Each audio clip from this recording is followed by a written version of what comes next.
How to open a Lego set. Step 1. Turn on your computer. Step 2. Put in your password. Step 3. Open Chrome. Step 4. Open lego.com. Step 5. Find a good set. Step 6. Add the set to your cart.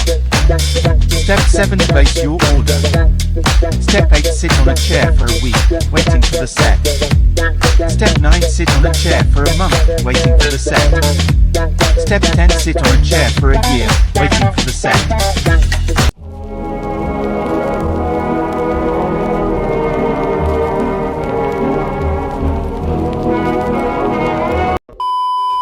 Step 11. Receive the set.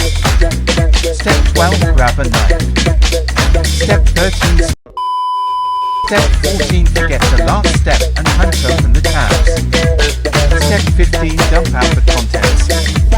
Step 16. Open the bags.